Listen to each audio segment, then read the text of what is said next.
Good morning, my name is Sin Bagley, and I am doing my daily I Ching practice with Paul O'Brien's Visionary I Ching. So the first thing I do is 3 deep breaths.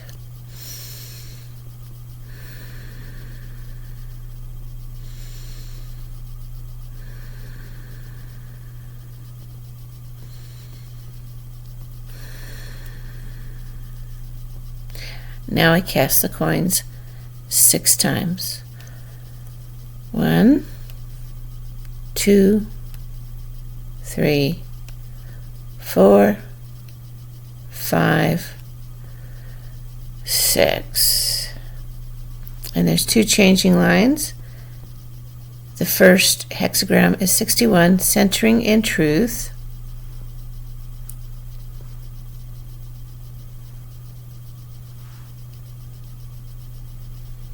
Changing line 4 is, to remain consistent with your own truth is not easy.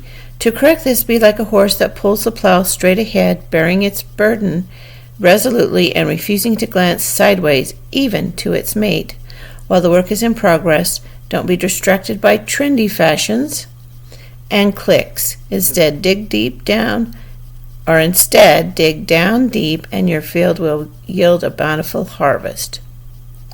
And changing line 6 is, in the end, words are birds, and experience is a tree they roost in. The power of inner truth is rooted in the tree. Birds come and go. Talk is cheap, but integrity is mighty.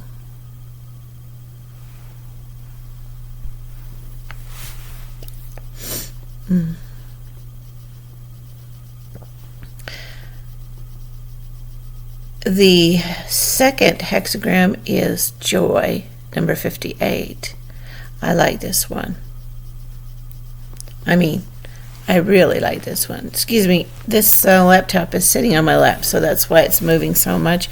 So, sorry about that. Okay, joy. It's got a really beautiful picture. If you want to see this, if you can see this. Yes.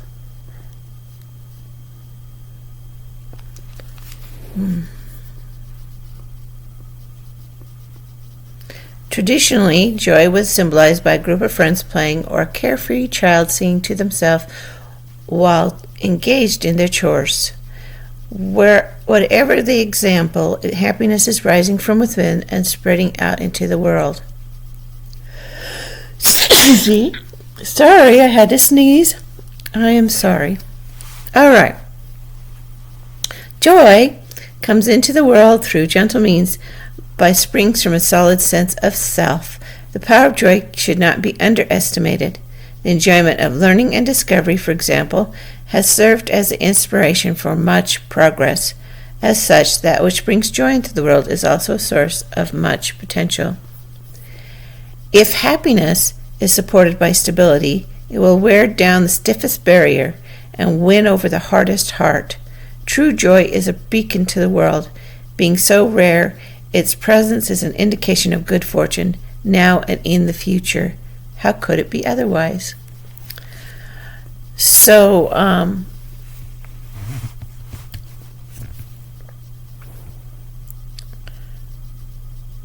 was given some good advice yesterday with other people, and the person said that when you think something and you say it aloud, then you must act.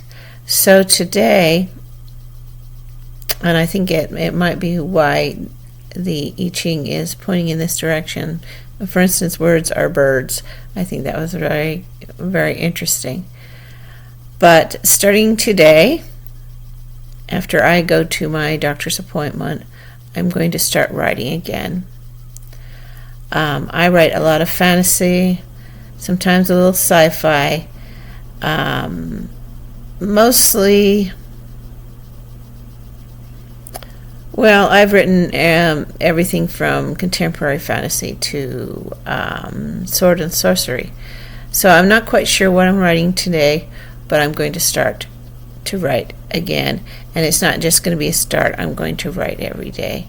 So I have now spoken this aloud to the world, and which will force me to act.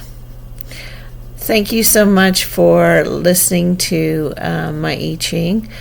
And I hope you have joy today, because, well, sometimes joy is so fleeting, and it is so good to have it on a regular basis, that inner happiness that just bubbles out from our soul. So you have a good day, and go forth and enjoy your life.